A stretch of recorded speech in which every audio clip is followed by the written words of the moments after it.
اللهم ربنا الہمنا رشدنا واعذنا من شرور انفسنا اللهم ارنا الحق حقا وارزقنا اتباعه وارنا الباطل باطلا وارزقنا اجتنابه اللهم وفقنا لما تحب وترضى وتقبل منا فإنك خير المتقبلين آمین یا رب العالمین۔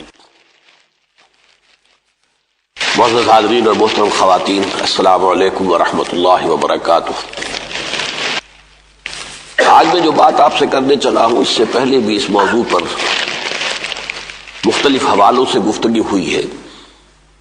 آج میں جب سوچ رہا تھا تو ایک عجیب بات سامنے آئی۔ کم سے کم میرے بچپن یا نوجوانی کے زمانے تک معاملہ یہ تھا کہ ہم لفظ یہودی کو ایک گالی کے طور پر استعمال کرتے تھے۔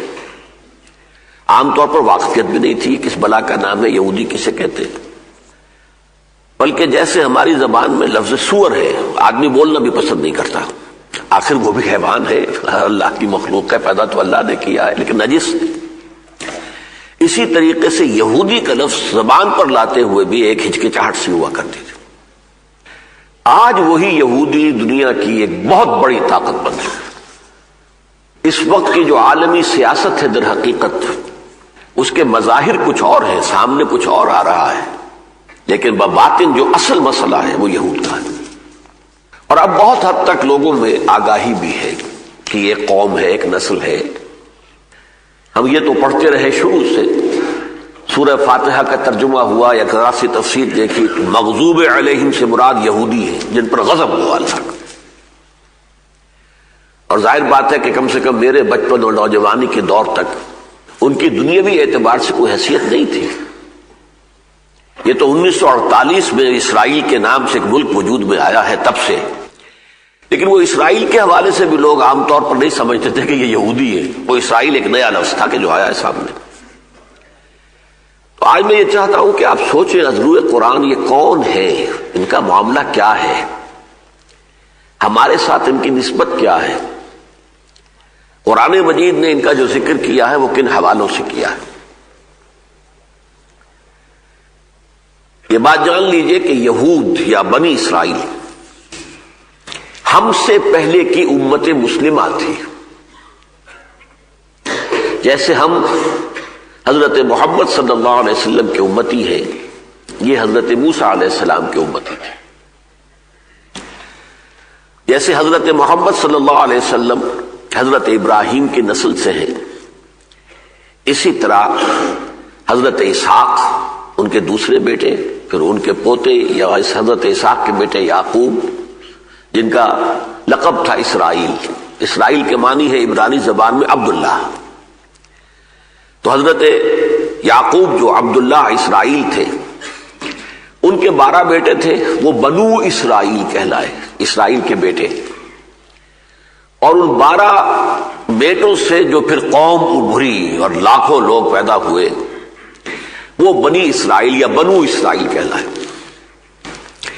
تو یہ بنو اسرائیل ایک نسلی قومیت کے اعتبار سے تو یوں سمجھیے کہ حضرت یعقوب کے زمانے سے لے کر اور حضرت موسیٰ علیہ السلام کے زمانے تک بھی موجود تھے، لیکن ان کی حیثیت ایک امت کی نہیں تھی بلکہ قوم کی تھی۔ البتہ ان میں ایک بات تھی جو فضیلت کی تھی پوری دنیا میں، توحید ان کے اندر رچی بسی ہوئی تھی۔ اخلاقی اعتبار سے برائیاں آ گئیں، عمل میں خرابیاں آ گئیں، توحید ایک خدا، بت پرستی سے ہمیشہ یہ مجتنب رہے۔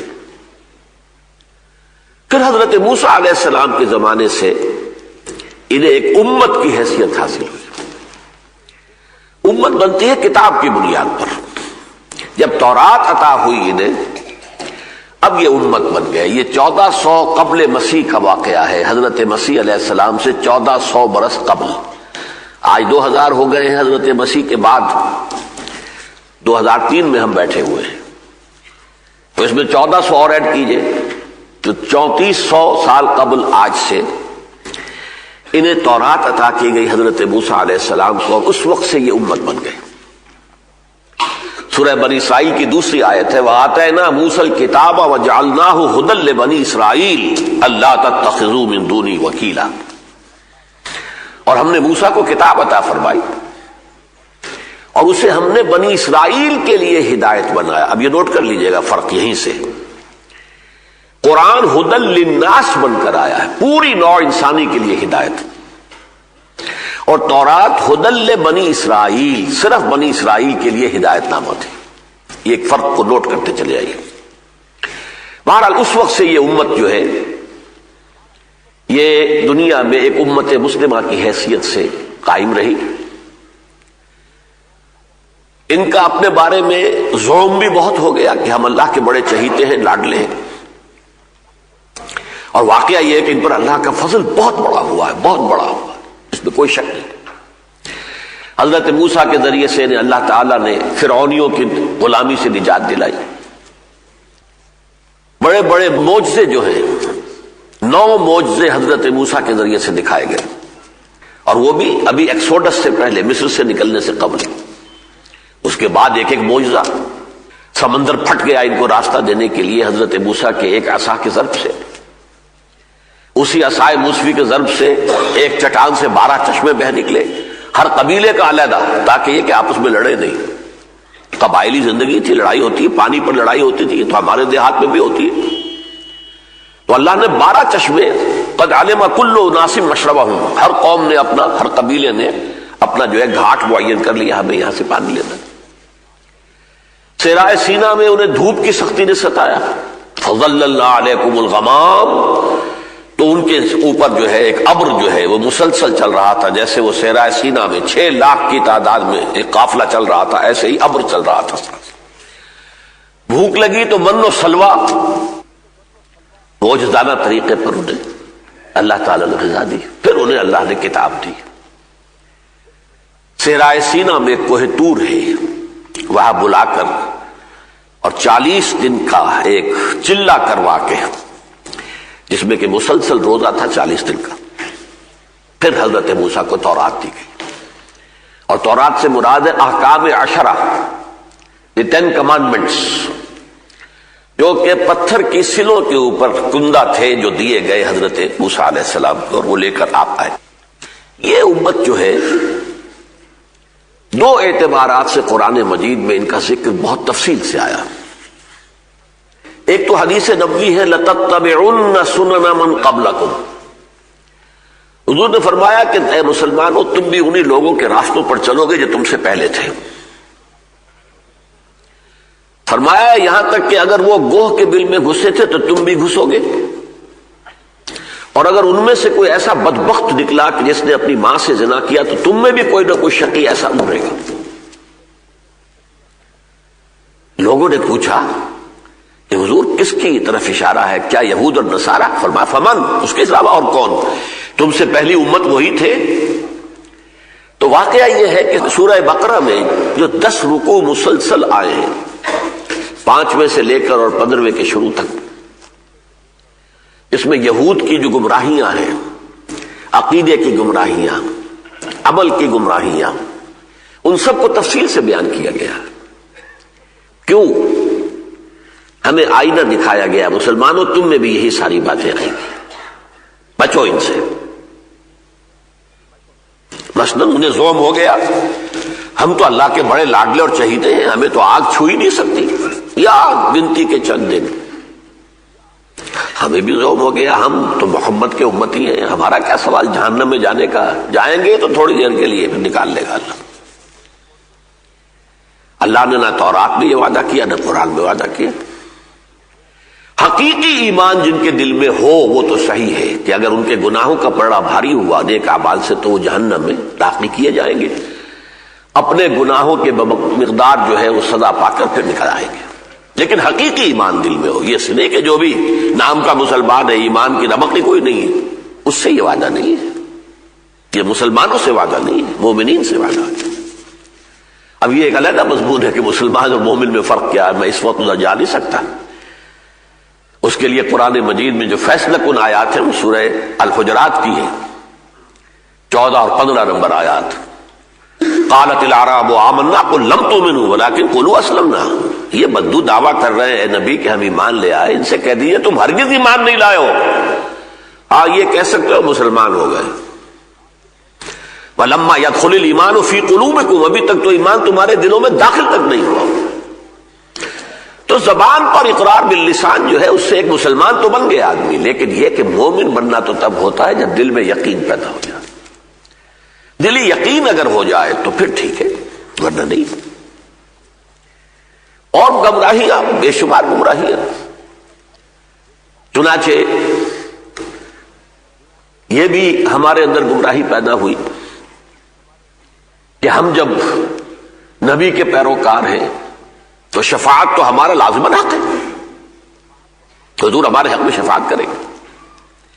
متعدد احادیث سے معلوم ہوتا ہے کہ صاف کہہ دیا جائے گا کہ نبی یہ آپ کے پیروکار نہیں ہے، اور حضور خود دنیا میں فرما گئے ہیں من رغب عن سنتی فلیس منی، جسے میری سنت پسند نہیں ہے اس کا مجھ سے کوئی تعلق نہیں. یہ کوئی نسلی معاملہ نہیں ہے، یہ عقیدے کا معاملہ ہے، یقین کا معاملہ ہے، عمل کا معاملہ ہے. ایمان اور عمل صالح کی بنا پر سارے وعدے ہیں جو بھی اللہ کے. بہرحال یہ ایک پہلو ہے کہ جو بھی گمراہیاں ان میں آئیں وہ ہم میں بھی آئیں.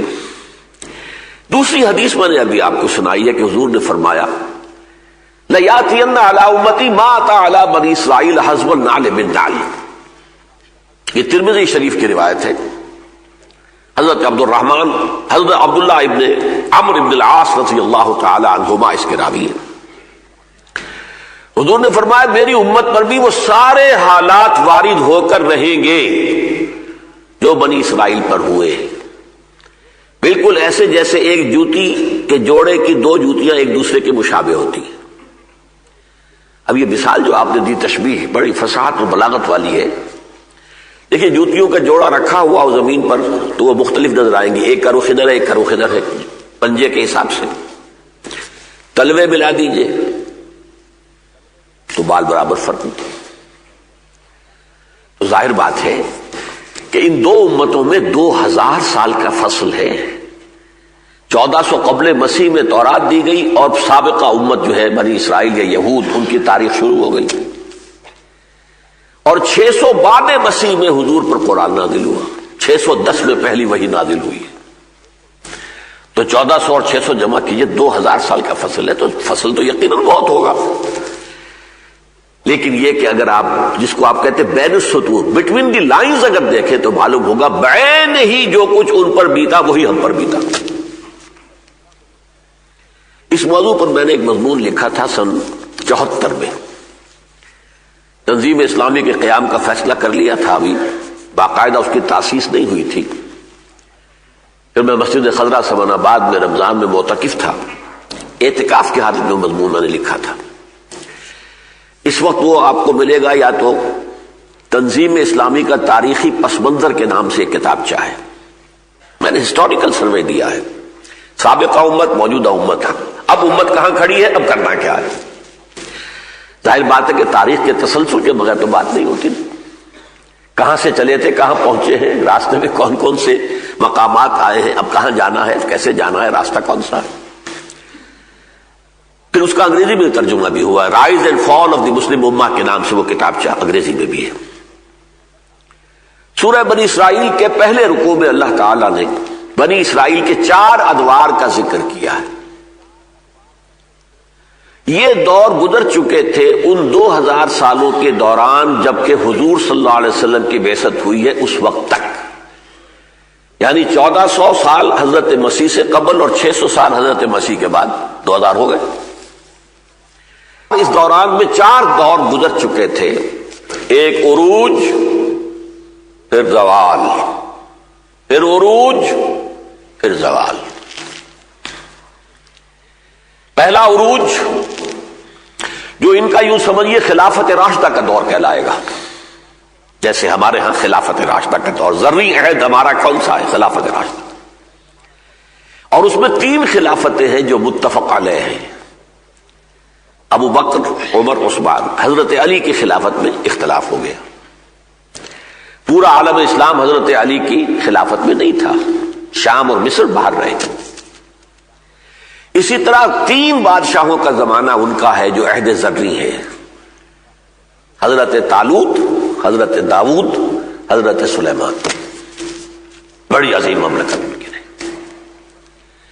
حضرت سلیمان کے بعد وہ 2 حصوں میں منقسم ہو گئے، 2 بیٹوں نے تقسیم کر لیا. اسرائیل کے نام سے ایک شمالی مملکت بنی، اور یہودا جوڈی اس کے نام سے جنوبی مملکت بنی.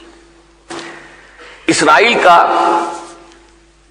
پایہ تخت تھا سامریہ، یہودا کا یروشلم، اور حضرت سلیمان علیہ السلام نے یروشلم میں ہیکل تعمیر کیا، مسجد بنائی، لیکن اسے ٹیمپل کہتے ہیں یہ لوگ، ٹیمپل آف سولومن، ہیکل سلیمانی. یہ پہلا عروج کا دور تھا. لیکن حضرت سلیمان کے فوراً بعد زوال کا آغاز ہو گیا، تقسیم ہو گیا تو زوال ہو گیا. پھر ان کے اندر اخلاقی اعتقادی گمراہیاں جو آئی ہیں، دنیا پرستی، شہوت پرستی، نفس پرستی، دولت پرستی، اس کے نتیجے البتہ توحید برقرار رہی ان کی، اس میں کوئی شک نہیں. اخلاقی خبریں جو بھی آئی ہیں لیکن توحید قائم رہی. لیکن یہ کہ اللہ تعالیٰ نے ان پر پھر عذاب کے کوڑے برسائے. میں نے آج آپ کو ایک تو وہ آیت سنائی جو قرآن مجید میں صرف سورہ بقرہ میں 2 مرتبہ وارد ہوئی ہے. 6 رکوع کی پہلی آیت بھی یہ ہے اور 15 رکوع کی پہلی آیت بھی یہ ہے.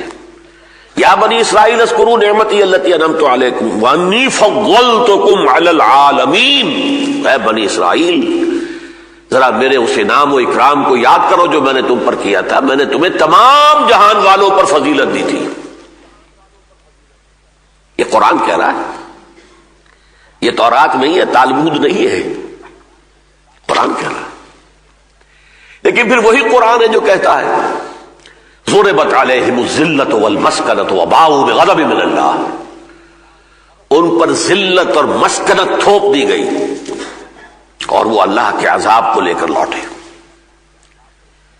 یہاں اصل نقطہ کیا ہے کہ کیوں ایک امت محبوب ہوتی ہے اور کیوں ایک امت مغضوب ہو جاتی ہے. وہی امت، اس کو میں بعد میں بیان کروں گا. اس وقت یہ نوٹ کر لیجئے کہ پھر اللہ تعالیٰ کا پہلا عذاب ان پر آیا. 700 قبل مسیح میں اشوریوں نے شمال سے آ کر حملہ کیا اور اسرائیل کی مملکت ختم کر دی. 100 سال بعد 586 قبل مسیح میں مشرق سے بیبیلونیا، یہ اصل میں آج کا عراق ہے، یہ عراق اور اسرائیل کی دشمنی اس وقت سے چلی آ رہی ہے، نوٹ کر لیجیے. حضرت مسیح سے 600 برس قبل 587 قبل مسیح میں بیبیلونیا کا، عراق کا بادشاہ تھا بخت نصر جس کو کہتے ہیں، نبوکڈنصر. اس نے آ کر جو ان کے اوپر عذاب الہی اس کے ہاتھوں آیا، اللہ تعالیٰ کا عذاب تھا اس کے ہاتھوں آیا. لیکن یہ کہ 6 لاکھ اس نے قتل کیے یہودی. 6 لاکھ کو یروشلم کی آبادی کل 12 لاکھ تھی، 6 لاکھ کو وہ کیپٹیو بنا کر لے گیا بیبیلونیا. یروشلم کی ایک اینٹ سلامت نہیں رہی، 2 اینٹیں جڑی نہیں رہی، ہیکل سلیمانی گرا دیا گیا. وہی زمانہ تھا جب حضرت عزیر علیہ السلام نے جب دیکھا اس یروشلم کو تو ان کی زبان پر کیا الفاظ آ گئے تھے؟ انا یحیی ھذہ اللہ بعد موتھا. یہ شہر جس طرح برباد ہوا ہے اب اللہ اسے دوبارہ کیسے آباد کرے گا؟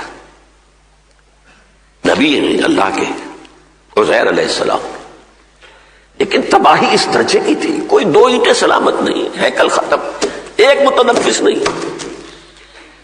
پھر سورہ بقرہ میں ہے نا فاماتہ اللہ 100 عام، اللہ تعالیٰ نے انہیں 100 برس تک کے لیے موت ان پر طاری کر دی. پھر انہیں اٹھایا. میں تفصیل میں نہیں جا سکتا، میں صرف حوالے دے رہا ہوں. سورہ بقرہ ہی میں یہ پوری تفصیل موجود ہے.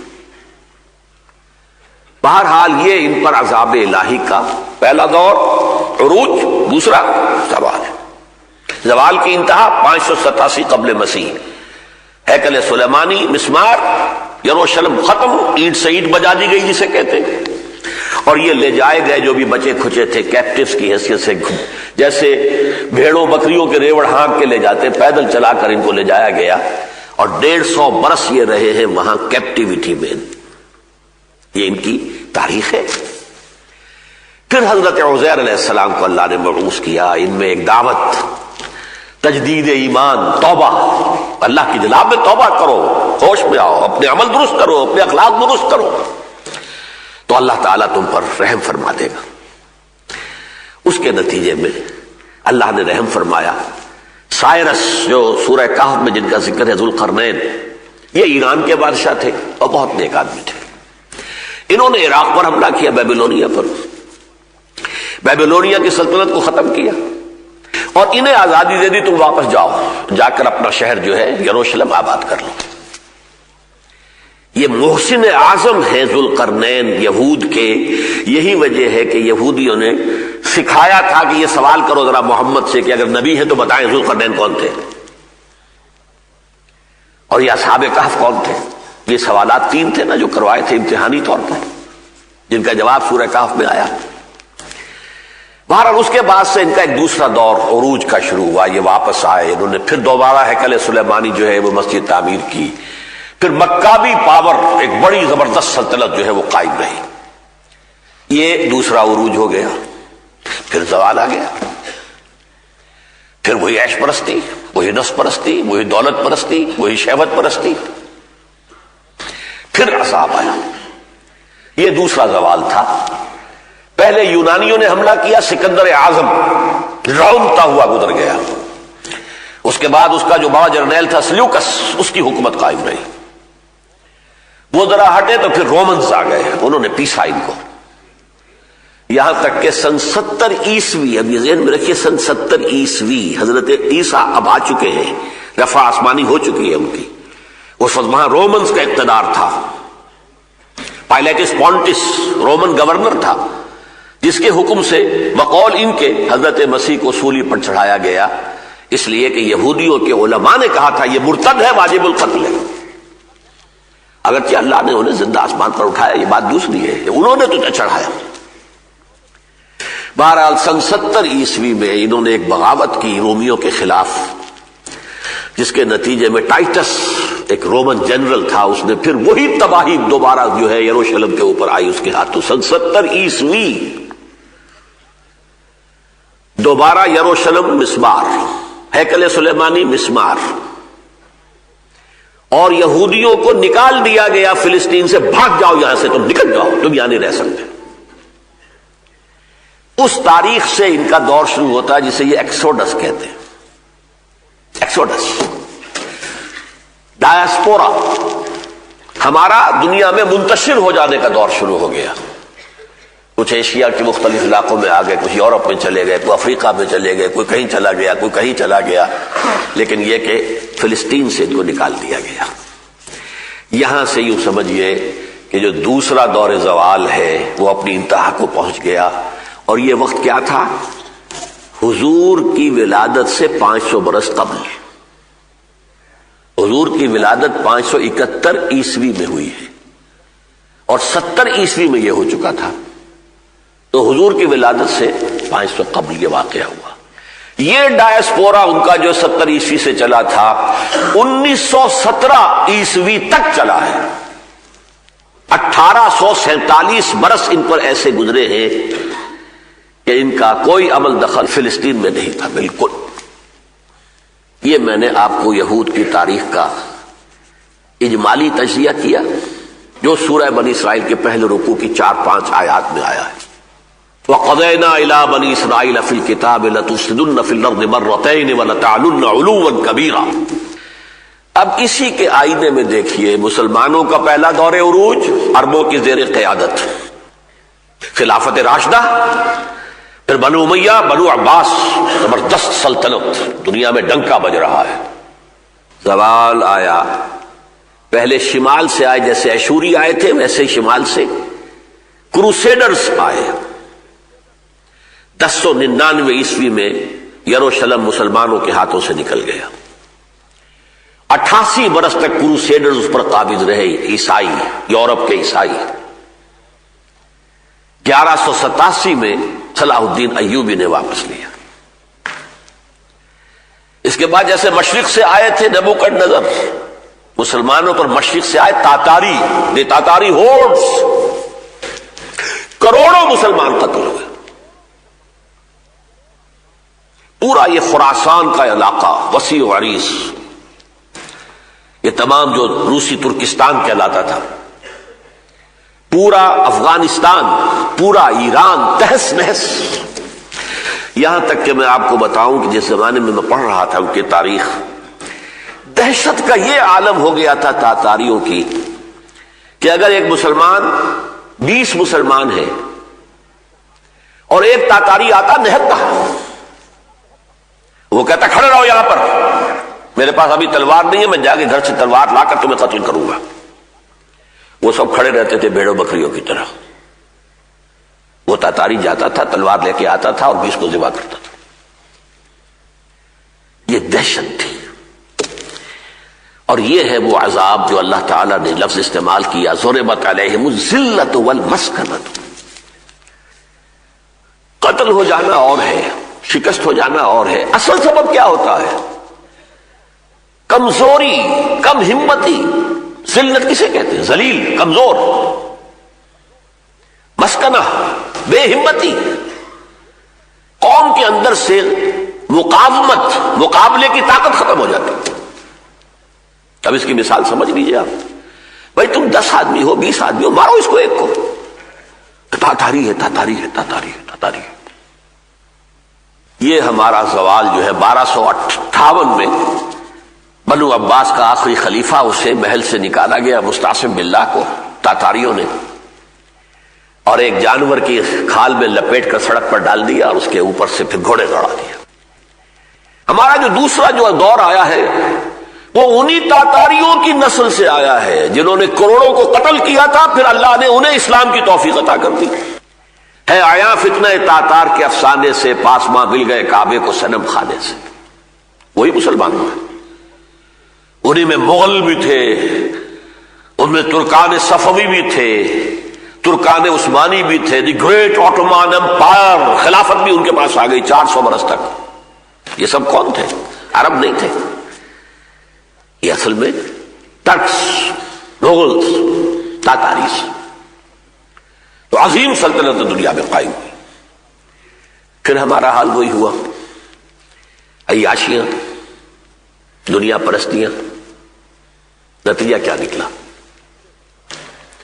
پھر ہم پر عذاب آیا یورپین امپیریلزم کا. کہیں انگریز آ گیا، کہیں فرانسیسی آ گئے، کہیں اطالوی آ گئے، کہیں ہسپانوی آ گئے، کہیں ولندیزی آ گئے. پورا عالم اسلام یورپی طاقتوں، جس کو آپ کہتے ہیں یورپین کلونیلزم، قریب. اور پچھلی صدی کی پہلی جنگ عظیم کے دوران پھر سلطنت عثمانیہ ختم، نام و نشان مٹ گیا.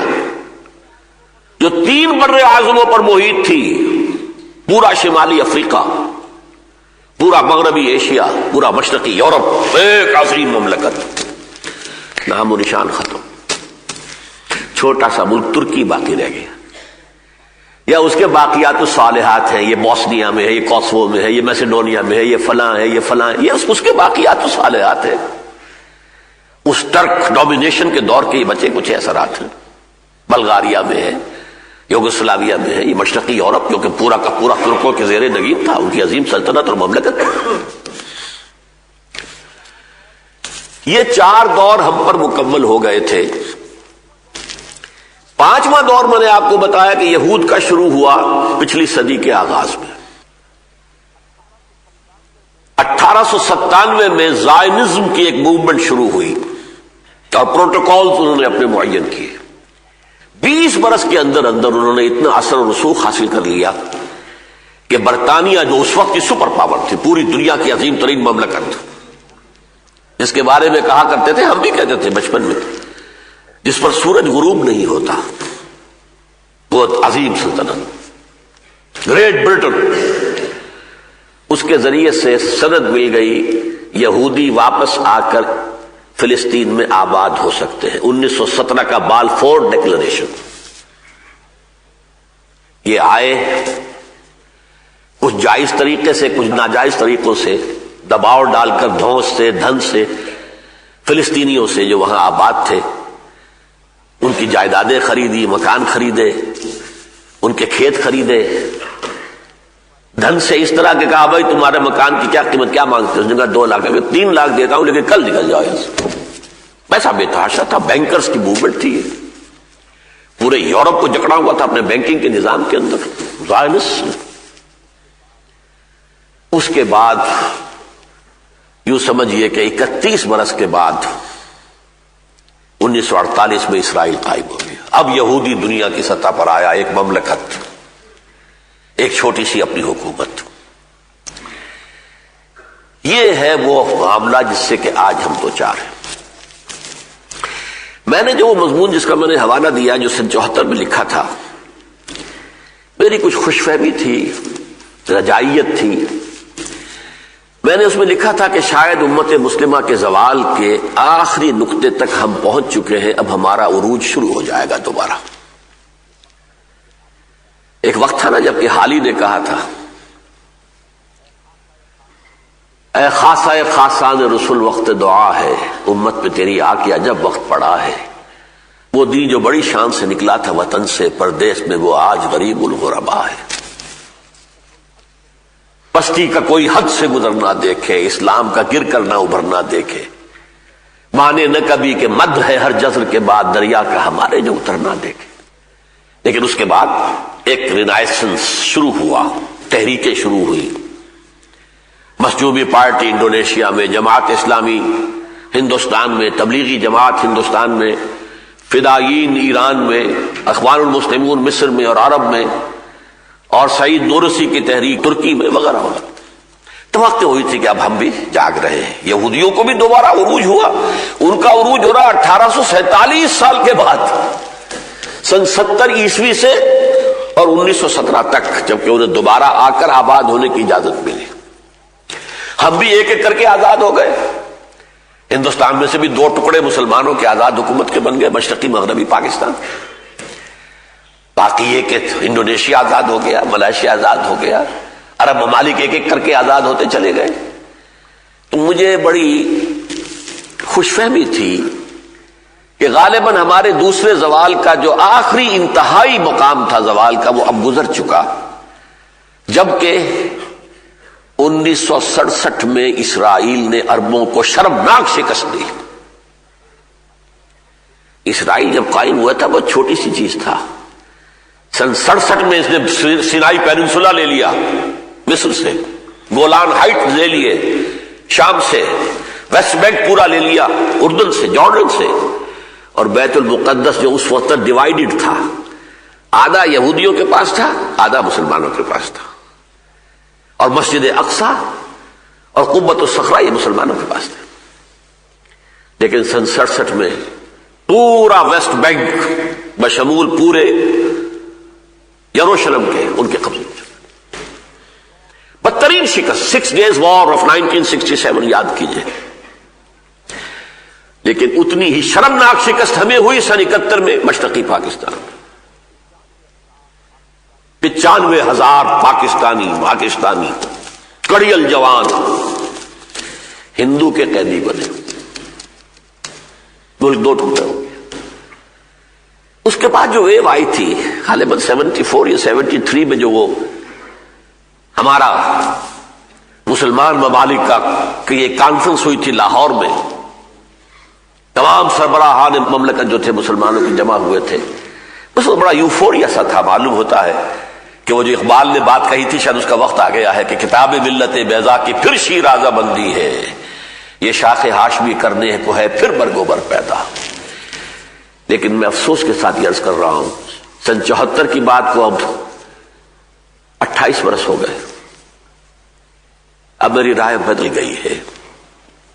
ہم پر ہمارے زوال کا ابھی آخری نقطہ نہیں آیا، بہت بڑی تباہی، بہت بڑی تباہی، بہت بڑی تباہی آ رہی ہے۔ اب یہاں میں وہ نقطہ واضح کر دینا چاہتا ہوں، اللہ تعالیٰ اپنی محبوب امت پر عذاب کیوں بھیجتا ہے؟ یہ جو بات انہیں جو ہو گیا تھا، یہ زوم نحن ابناء اللہ واحباؤہ، we are the chosen people of the Lord, آج بھی ہر یہودی کے دل میں ہے یہ، we are the chosen people of the Lord. قرآن تصدیق کرتا ہے، اخترناہم علی علم، ہم نے انہیں پسند کیا تھا، چنا تھا اپنے علم کی بنیاد پر۔ ایسی قوم پر پھر ایسے ایسے عذاب آئے. کیوں؟ جس قوم کے پاس اللہ کی کتاب ہو اور شریعت ہو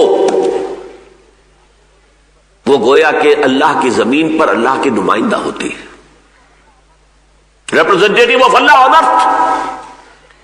اگر وہ شریعت کو پسے پش ڈالتی ہے, کتاب کو پیٹھ کے پیچھے پھینکتی ہے, وہ کافروں سے زیادہ بڑھ کر مجرم ہے. عذاب اس لیے آتا. جب ہمارا وہی حال ہو گیا, شریعت محمدی کے حامل, قرآن کے حامل قرآن. اقبال نے جو نظم لکھی تھی اپنی زندگی کی آخری نظموں میں سے ہے, یہ ابلیس کی مجلس شورا, کبھی پڑھیے اس کو. اقبال کا پیغام امت مسلمہ کے نام اگر کسی کو سمجھنا ہو تو اس نظم کو پڑھے. آخری اس میں جو خطاب ہے ابلیس کا اپنے کارندوں اور اپنے ایجنٹوں کو, اس میں وہ ابلیس کہتا ہے, جانتا ہوں میں یہ امت حامل قرآن نہیں, جانتا ہوں میں یہ امت حامل قرآن نہیں. ہے وہی سرمایہ داری بندہ مومن کا دین. آج بندہ مومن کا دین سرمایہ داری ہے, یہ پیسے کا پرستار ہے. کہتا ہے عبد الرحمن عبداللہ اپنے آپ کو, ہے عبد الدینار و عبد الدرہم, درہم و دینار کا بندہ ہے. بات صحیح. وہ عذاب ان پہ آیا, ضربت علیہم الذلۃ والمسکنہ, جس کی تفصیل میں بیان کر چکا ہوں. وہی عذاب آج ہم پر ہے, اور ایک بہت بڑا سیلاب عذاب کا جو آ رہا ہے. یہ سب کیا ہے؟ New world order. Gulf war کے بعد پہلی مرتبہ یہ لفظ امریکہ کا جو اس وقت تھا صدر, اس موجودہ صدر کا باپ, پہلی مرتبہ اس نے کہا اب ہم نیو ورلڈ آرڈر قائم کریں. اس سے پہلے مالیاتی کنٹرول پورے اس گلوب کا ورلڈ بینک IMF کے ذریعے سے, اس کے بعد پوری دنیا کے کاروبار کو اپنے ہاتھ میں اپنے کنٹرول میں لینے کے لیے ورلڈ ٹریڈ آرگنائزیشن, پوری دنیا کی زراعت کو اپنے قبضے میں لینے کے لیے ٹرپس. دنیا میں کوئی ملک اپنا بیج نہیں پیدا کر سکے گا, بیج ہم سے لینا ہوگا, اور بیج بھی وہ دیں گے آپ کو جو خصی ہوگا, اس سے آگے بیج نہیں بن سکے گا. بس آپ ایک نسل لے لیجئے, اس سے ایک گندم کی فصل مل گئی, اس گندم سے آگے گندم اگے گی نہیں. یہ جو دجالی فتنہ ہے آج, اور بڑی تیزی سے آ رہا ہے, جس طرح کی بڑکیں مار رہا ہے امریکہ, یہ فتنہ, اور اس کا ہدف عالم اسلام. میں نے جو آپ سے کہا تھا, مجھے تو یہ اچانک احساس ہوا کہ یہ تاتاریوں کا حصہ میں نے پڑھا تھا کہ اگر 20 مسلمان ہیں اور ایک تاتاری نے کہہ دیا کھڑے رہو یہیں پر, انتظار کرو میرا, میں تلوار لے کر آؤں گا, تمہیں گرد ماروں گا, اور وہ کھڑے رہتے تھے بیڑوں بکریوں کی طرح. بعین ہی یہ حال آج ہے. کون نہیں جانتا کہ عراق کے بعد ایران اور شاید اس سے بھی پہلے پاکستان یہ ہدف نہیں ہے. اندھوں کو بھی نظر آ رہا ہے, اندھوں کو نظر آ رہا ہے. کیا یہ ایٹمک پروگرام ہمارا کھٹک نہیں رہا ان کے دلوں میں؟ میں کھٹکتا ہوں دل یزداں میں کانٹے کی طرح, تو فقط اللہ اللہ اللہ. چاہے مشرف صاحب کیسے ہی جو ہے بش صاحب کے نام کی تسبیح پڑھتے رہے, لیکن پاکستان کا ایٹمی پروگرام کبھی بھی ذہناً وہ برداشت نہیں کر سکتے. سب کو معلوم ہے ہوگا عراق پر حملہ ہونا ہی ہونا ہے. آج تک کوئی اتنے دن ہو گئے ہیں وہاں پر جو ان کے معاہدہ کار ہے, کوئی شے نہیں. اب ایک نیا شوشہ چھوڑ دیا گیا ہے. معلوم ہوتا ہے کہ صدام نے اپنے کیمیاوی اور بایولوجیکل ہتھیار جو ہے وہ شام کو منتقل کر دیے, لہذا شام پر ہوگا. لیبیا سوڈان کی تو پہلے ہی ان کے ہے حریف. سعودی عرب جو ان کا بغل بچا, یہ ساری جو بھی آل سعود کی حکومت ہے, ان کا تو پوری تاریخ یہ ہے کہ پہلے برطانیہ کے یہ وظیفہ خار تھے, جبکہ ان کے پاس کچھ نہیں تھا, کچھ نہیں تھا, ان کے پاس تیل کا کوئی وجود نہیں تھا. تو شاہی خاندان کو وظیفہ ملتا تھا برطانیہ سے, اس پر ان کا کام چلتا تھا. اور اب امریکہ کی گھڑے کی مچھلی. لیکن آج ان پر بھی بات اٹھ رہی ہے کہ ٹھیک ہے یہ تو ہمارے دوست ہیں, ان کے ہاں قرآن پڑھایا جا رہا ہے, اس میں جہاد ہے. کیا کریں گے سعودی؟ قرآن کی تحریر کیسے کر دیں گے؟ خطبوں میں انہوں نے روک دیا ہے جہادی آیات پر خطبے نہ دیے جائیں, اور قرآن میں یہود اور نصارہ پر جو تنقیدی آیات ہے وہ ان کے خطبے میں نہ لایا جائے. یہ وہاں پر آ چکا ہے, قانون آ چکا ہے. لیکن مدارس میں کیا کریں گے؟ قرآن تو پڑھائیں گے. شاید اگر اللہ نے حفاظت کا ذمہ نہ لیا ہوتا تو ہم آیات جہاد کی نکال دیتے قرآن سے. خود بدلتے نہیں, قرآن کو بدل دیتے. لیکن یہ تو اللہ نے ذمہ لے رکھا ہے, انا نحن نزلنا الذکر وانا لہ لحافظون. یہ جو سیلاب آ رہا ہے اور جو بہت تیز و تند, بہت تیز و تند, بہت تیز و تند, اس کی حقیقت کو سمجھیے. اس کا ایک آؤٹ ورڈ خول ہے اور ایک اس کے اندر اصل شے ہے. آؤٹ ورڈ خول جو ہے وہ ہے امریکہ, یونائٹڈ اسٹیٹس میں اب کھل کر باتیں کر رہے ہیں وہ کہ ہمیں ایک ملک, دنیا پوری دنیا کو ایک ملک بنا کر اس کو کنٹرول کرنا ہے. ہمیں جہاں بھی اندیشہ ہوگا کہ یہاں پہ ہمارے خلاف یہاں سے کوئی کارروائی ہو سکتی ہے, ہو یا نہ ہو, ہم حملہ کرنے کا حق رکھتے ہیں, ہم حملہ کر دیں گے. پری ایمپٹیو. سارے بین الاقوامی قوانین, سارے دساتیر ختم. جو ملک یونائٹڈ اسٹیٹس آف امریکہ میں خود گواہی دیتا رہا ہوں, جاتا رہا ہوں, جس کی فضا میں آزادی تھی کہ ایک دفعہ آدمی امیگریشن سے باہر نکل آیا, کسٹم امیگریشن سے, اس کے بعد کھلا ہے, کوئی پوچھنے والا نہیں, حکومت کہیں نظر ہی نہیں آتی. اب کیا ہوا ہے وہاں پر؟ وہ سارے بیسک رائٹس ختم. چیخ رہے ہیں امریکی دانشور, چیخ رہے ہیں کیا ہو رہا ہے, کس طرف جا رہے ہیں. ابھی حال ہی میں ایک مضمون مجھے ملا اور میں نے کہا ہے وہاں لاہور میں کہ ندائے خلافت میں اس کا ترجمہ شائع کر دیا جائے. ایک امریکن مصنف یہ لکھ رہا ہے کہ امریکہ کو ایک پرل ہاربر کی ضرورت تھی. جیسے دوسری جنگ عظیم میں جب جاپانیوں نے پرل ہاربر پر حملہ کیا ہے تو یہ جو شیر تھا وہ اٹھ گیا, ایک دم کھڑا ہو گیا. غصہ اور انتقام, اس نے جو ہے اس پوری جنگ کا نقشہ بدل دیا. پھر ایٹم بم بھی استعمال ہو گیا اور سارا کا سارا معاملہ جو ہے ختم ہو گیا. اسی طرح پرل ہاربر ایک اور چاہیے تھا, اور وہ یہ ورلڈ ٹریڈ سینٹر جو ہے در حقیقت اس کا پرل ہاربر ہے. اس میں گویا کہ بٹوین دی لائن یہ ہے, یہ امریکہ کے جو خونخوار جنگجو لوگ ہیں, ہاکس ہیں, یہ خود انہوں نے کروایا ہے تاکہ پوری قوم میں انتقامی جوش ایسا پیدا ہو جائے کہ بڑے سے بڑے ڈیفنس بجٹ کو وہ اوکے کر دیں. یہ لکھنے والا کوئی مسلمان نہیں ہے, امریکن. یہ ہے ورلڈ ڈومینیشن کا ایک خواب جو یونائٹڈ اسٹیٹس آف امریکہ چاہتی ہے. نمبر 2, یہ تیل کا معاملہ. اپنی قوم کو جو انہوں نے, حالانکہ 3 لاکھ افراد کے وہاں پر جلوس نکلے ہیں جنگ کے خلاف, عراق کے خلاف, کہ عراق پر کوئی حملہ نہ کیا جائے, لیکن انتخابات میں ریپبلکن پارٹی جیت گئی. انہوں نے ایسے سوال دکھا رکھے ہیں کہ ہماری ساری معیشت کا دار و مدار تیل پر ہے, اور تیل کے سب سے بڑے ذخائر جو ہے سعودی عرب میں اور عراق میں ہے, ہمیں ان پر قبضہ کرنا ہے. تو امریکہ کے جو باہر کا خول ہے, جو کچھ ہو رہا ہے, اس میں تو امریکہ سامنے ہے نا, اسرائیل پیچھے ہے. اسرائیل کی تو پروٹیکشن چاہتے ہیں وہ صرف. چنانچہ گلف وار کے بعد آپ کو یاد ہوگا کہ جو کمانڈر ان چیف تھا شواس کرافٹ, اس نے صاف کہہ دیا تھا, we fought this war for the protection of Israel. اس لیے کہ عرب ممالک میں صرف ایک ہے, بیلیگرنٹ ہے, یہ صدام حسین. اسرائیل کو اندیشہ اگر ہے تو صرف اس سے اور کسی سے نہیں, عرب ممالک میں. باقی اسرائیل کو اگر اندیشہ ہے تو پاکستان سے. یہ 1967 میں کہہ دیا تھا. 6 days وار کے بعد جب بڑی عظیم فتح حاصل ہوئی ہے یہودیوں کو, تو پیرس میں انہوں نے جشن منایا. بن گوریان اس وقت ان کا جو ہے وزیر اعظم تھا, اس نے وہاں تقریر کرتے ہوئے کہا ہمیں کسی عرب ملک سے کوئی اندیشہ نہیں, ہاں اندیشہ ہے تو پاکستان سے. حالانکہ اس وقت تک پاکستان ابھی ایٹمک پاور نہیں تھا, لیکن پاکستانی فوج کا اور پاکستان کے عوام کے اندر ایک مذہبی جذبے کا یہ دنیا کو احساس تھا کہ ہے. جس میں سے اب کچھ عرصے سے محسوس ہوتا ہے جیسے ہوا نکل رہی ہو، وہ سارا روب و داب جو ہے ختم ہو رہا ہے۔ اسی فوج کو امریکہ نے روگ آرمی قرار دے دیا تھا، بدماشوں کی آرمی ہے یہ۔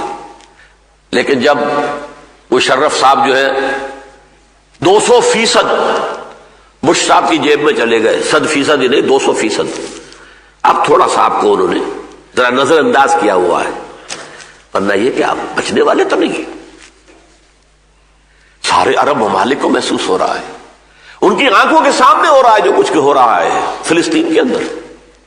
آج اتنے گھر اڑا دیے، فلاں شخص کو پکڑا مار دیا۔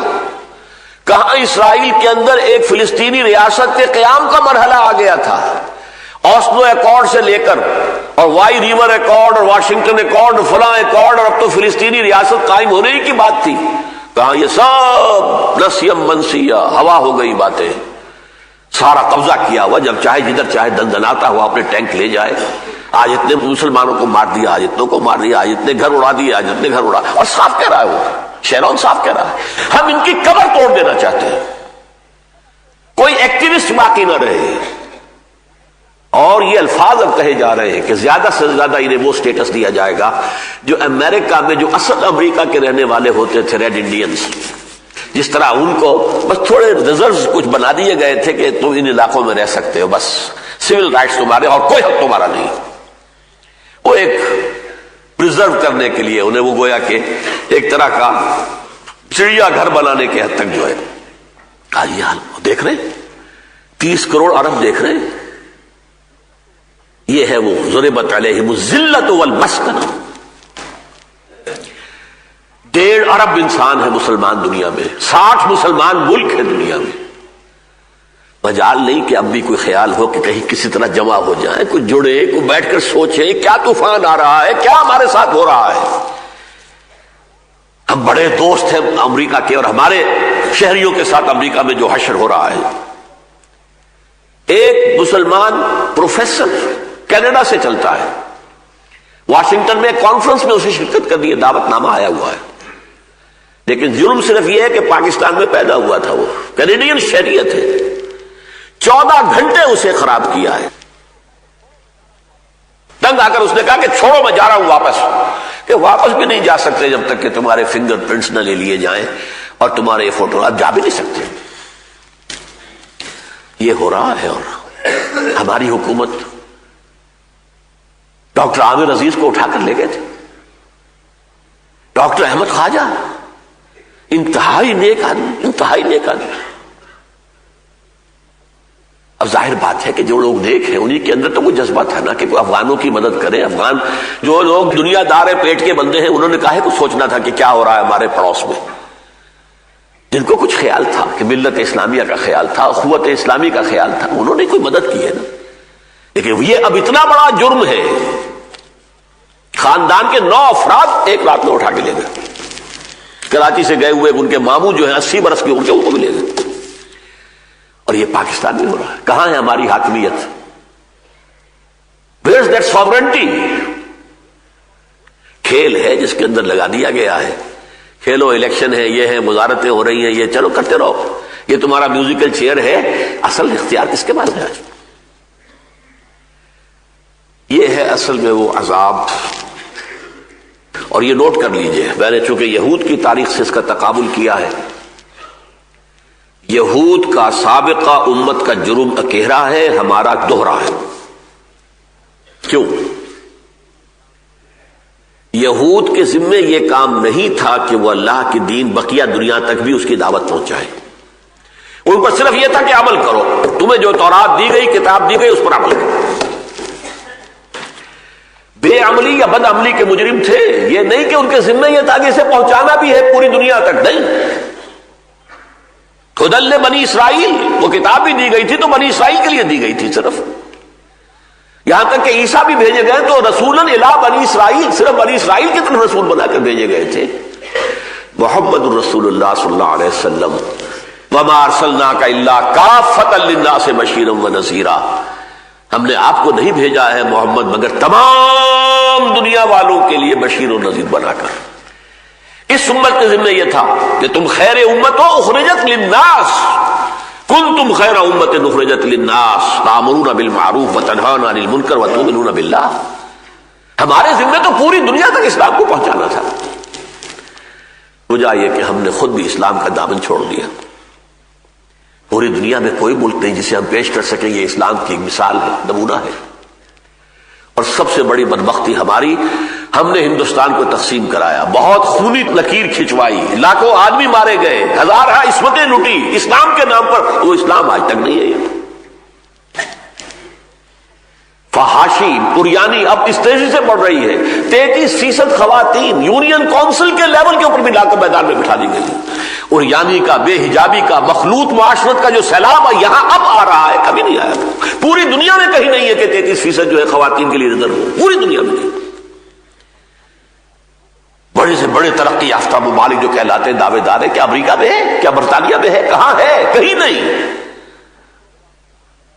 یہ ایک سوشل انجینئرنگ پروگرام ہے کہ جو یونائٹڈ نیشنز نے دیا ہے عالم اسلام کو برباد کرنے کے لیے. کہ جو تہذیب ہماری ہے وہی تمہاری ہو جانی چاہیے اور جلد از جلد ہو جانی چاہیے. ہم نے جو کام صدیوں میں جو راستہ طے کیا ہے تمہیں جلد از جلد کرنا ہے. ان حالات میں بچاؤ کی صرف ایک صورت ہے. اگر ہم دنیا میں کسی ایک ملک میں اسلام کا صحیح نظام قائم کر کے دکھا دیں تو اللہ کی طرف سے اس کے عذاب کی گرفت سے نکل آئیں گے. Then we shall be representing Islam in the true sense. پوری دنیا کے سامنے اسلام کی گواہی دیں گے. شہداء علی الناس ہمیں بنایا گیا, تم گواہی دو اسلام کی پوری دنیا کے اوپر. افسوس یہ ہے, سب سے بڑا افسوس, سب سے بڑا افسوس, اولا لک فاولا ثم اولا لک فاولا, وہ ملک جو اسلام کے نام پر بنا وہی اسلام نہیں آیا. پاسے پاسے چلی جوانی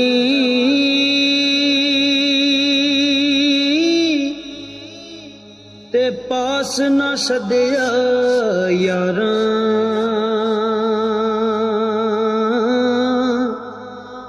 ساتھی کون محمد بخشا, درد ونڈے